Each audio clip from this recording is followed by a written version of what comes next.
Well, welcome to the 6 of 7 videos looking at traditional project management and specifically how to scope a traditional project management project. And during this video we're going to look at the project overview statement. The project overview statement is a one-page description of the project. It's used to get managerial approval to plan the project, to move to the next phase in a traditional project management approach.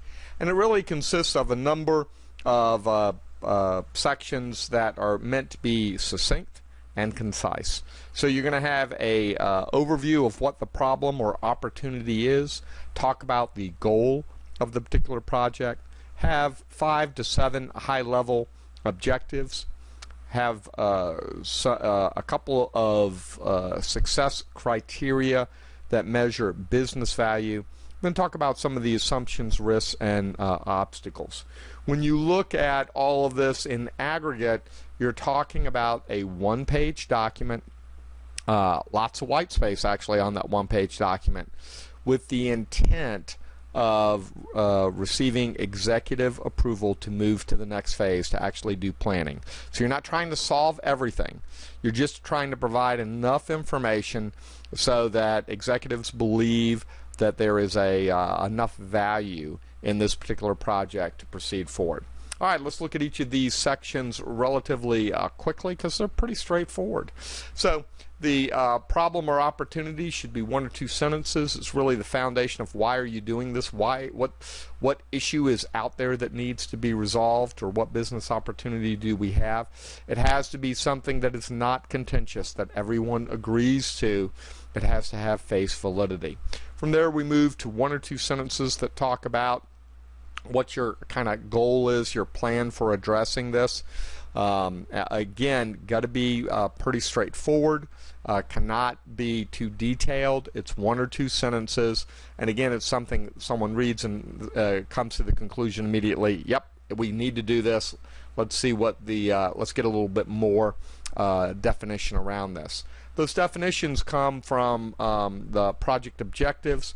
5 or 6 bullets is what you're really looking for, and it's what are you going to deliver, what's going to come out of this, and the necessary and sufficient set of objectives that support the COS. So you're going back, and this POS, project overview statement, has a linkage back to the customer or the criteria of satisfaction.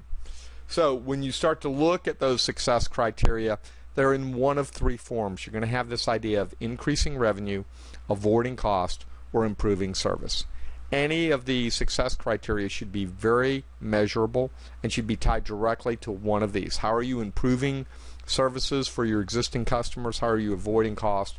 Or how are you increasing revenue for your particular company? Well, once you get that done, you have to look at the assumptions, risks, and obstacles. There are a few that are listed here in terms of technological, environmental, interpersonal, cultural, or casual relationships that will help you solve this particular problem, or that may pose risks or obstacles to the problem. Again, you don't want to get too detailed here.